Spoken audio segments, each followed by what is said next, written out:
Salve, salve pessoal, tudo bem com vocês? Aqui é o professor Jorge Gustavo, eu sou analista do TRF da 4ª Região e no vídeo de hoje a gente vai falar como estudar a lei seca para concurso público. Será que realmente é importante você estudar a lei seca para concurso público? E afinal de contas, o que é a lei seca? Bom, antes da gente começar a trocar essa ideia propriamente dita, não se esqueça de dar sua força aqui para o crescimento do nosso canal, deixe seu like, inscreva-se, ative as notificações, compartilhe com outras pessoas que você sabe que de repente podem gostar desse vídeo.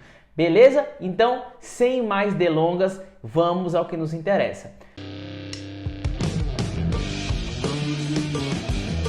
Bom, pessoal, a lei seca é basicamente você ler a legislação direto da fonte. Digamos assim, a legislação nua e crua, sem nenhum comentário, nenhuma observação de um professor, sem nenhuma escrita de um doutrinador. É você ir lá no site do Planalto, certo? Porque é lá que são publicadas as legislações federais, por exemplo. Se for uma legislação estadual, provavelmente estará no site do governo do estado. Mas o site do Planalto é onde ficam ali as leis federais.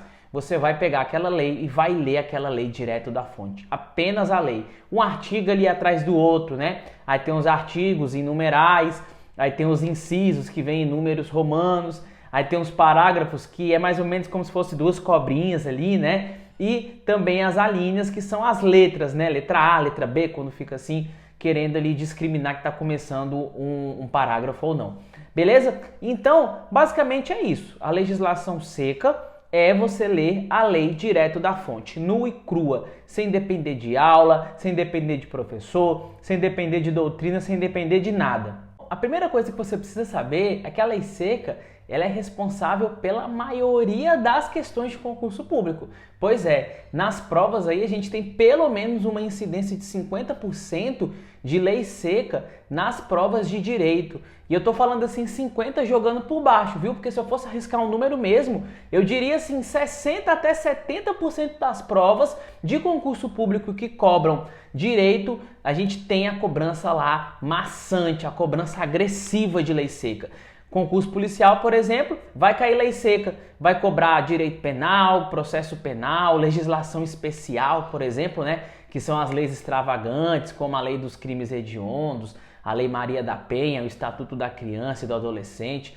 Em muitos concursos também é cobrado direitos humanos e a gente tem a legislação aí, por exemplo, a Declaração Universal dos Direitos Humanos, a famosa DUD, ou até mesmo o Pacto de São José da Costa Rica, que é a Declaração Americana dos Direitos Humanos. Então, cai bastante essa legislação. Concurso de tribunal, por exemplo, nem se fala. Constitucional, administrativo, civil, processo civil, penal, processo penal. E concurso do INSS, por exemplo, cai também. Previdenciário é o carro-chefe do INSS. Vai cair legislação previdenciária de benefício lá, ó, a rodo. Vai cair assim a perder de vista. Então a verdade é que a legislação seca provavelmente ela estará prevista no seu concurso. Provavelmente, na verdade, o direito vai estar previsto no seu concurso e estudar a legislação seca vai ser necessário, estudar a lei seca será necessário para você conseguir marcar essas questões com convicção na hora da prova. A segunda coisa é que é muito importante você estudar porque o examinador costuma fazer as famosas pegadinhas através da lei seca.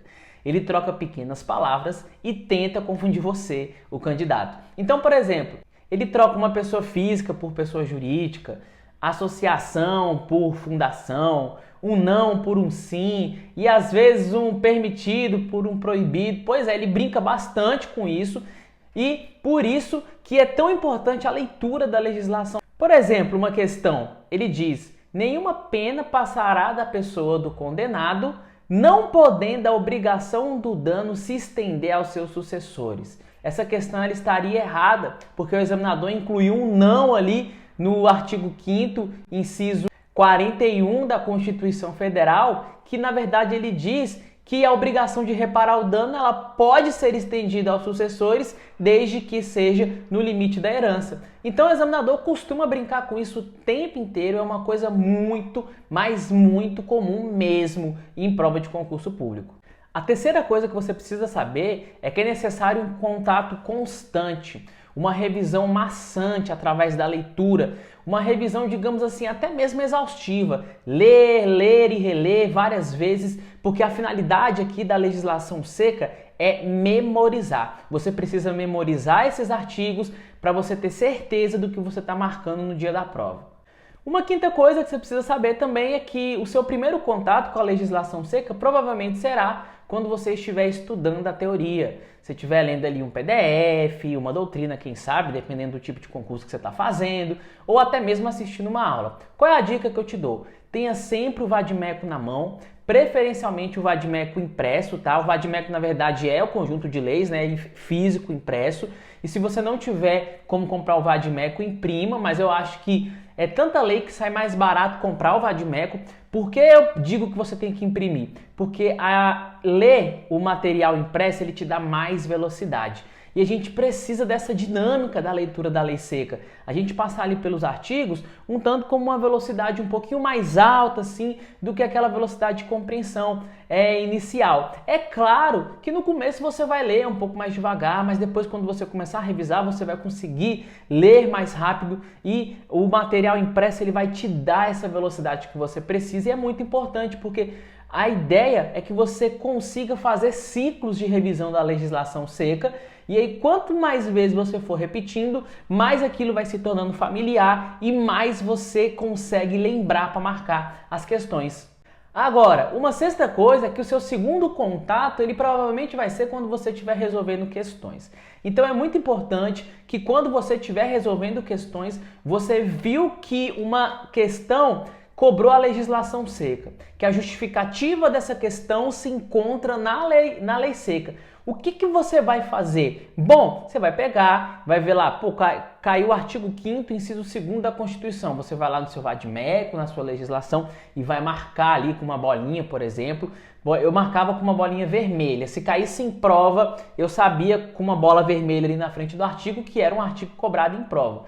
E aí você vai marcar. No final das contas, você vai ter marcado ali no seu vade-mecum ou na sua legislação impressa os artigos indicados na teoria pelo professor e também os artigos que você viu que caem quando você estava resolvendo questões. Então você vai ter um mapa ali de basicamente tudo aquilo que você precisa ler, que são os assuntos mais cobrados em prova e os assuntos que é abordado na teoria, que são abordados na teoria, que podem ser assuntos fundamentais, que dão início para pensamentos, para princípios do direito, enfim. Uma sétima dica, pessoal, é o seguinte: se você enfrenta bancas diferentes, é importante que você marque com cores diferentes. Por exemplo, eu sempre fazia provas da Sebrasp, que antigamente era o CESP, e da FCC. Então eu marcava Sebrasp de uma cor, né? Marcava de vermelho, as do CESP, né? E da FCC eu marcava de roxo. Por quê, pessoal? Se eu precisasse fazer uma revisão exclusiva dos tópicos mais cobrados na FCC, eu leria só o que estava de roxo. E se eu precisasse fazer uma revisão exclusiva dos tópicos mais cobrados pelo Sebrasp, eu ia ler só o que estava de vermelho. Mas atenção, olha só que interessante. A maioria desses artigos se confundiam, ou seja, a maioria dos artigos que eram cobrados pelo Sebrasp também eram cobrados na FCC. Por quê? Porque a legislação seca é muito cobrada em várias e várias provas. Uma oitava dica é que você deve incluir a leitura da lei seca na sua revisão.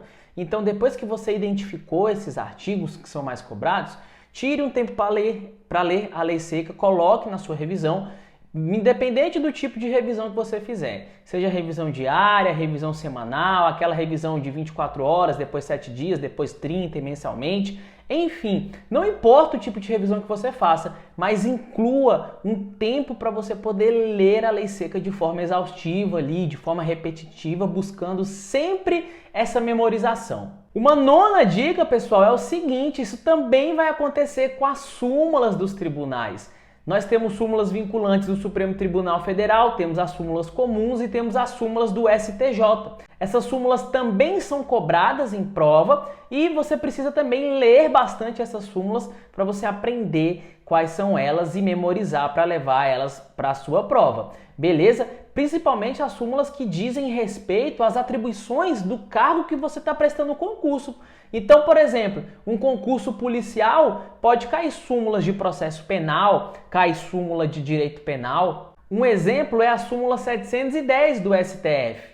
ela diz que no processo penal, os prazos eles começam a contar da data da intimação e não na data que é juntado nos autos, nos processos, o mandado ou a carta rogatória ou a carta de ordem. E o examinador costuma brincar com isso. Ele vai falar para você que o prazo vai começar a contar da data que, por exemplo, a carta de ordem ou a carta precatória ou o mandado ele é juntado nos autos. Então, por isso que é muito importante, porque a súmula ela acaba tendo essa nuance como se fosse uma legislação seca para fins de prova. E por último, pessoal, a dica que eu te dou é que se você puder adquirir o caderno de estudo da Lei Seca, o famoso amarelinho da Juspódivo, é interessante porque ele vem com espaço na frente da legislação.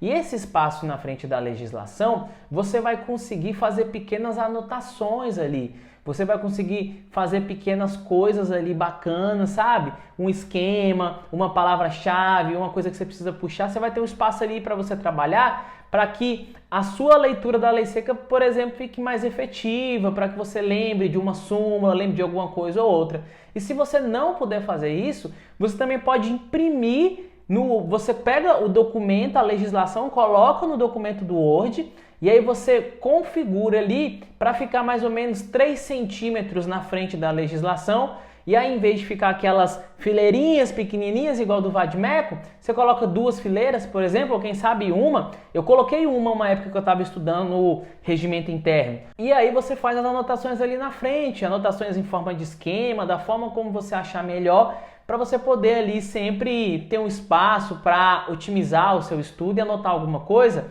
naquele espaço que fala daquele tema. É muito importante isso, né? Se a lei, você está lendo uma parte da lei que fala, por exemplo, sobre prisão, aí saiu uma jurisprudência, uma decisão do tribunal que fala sobre prisão, você vai lá e de forma resumida coloca aquela decisão do tribunal bem naquela parte ali em frente da prisão, porque assim você vai relacionando os assuntos e vai facilitando a busca dessa informação pela sua memória. Beleza, pessoal? Então é isso. Espero que vocês tenham gostado. Um abraço e até o nosso próximo vídeo.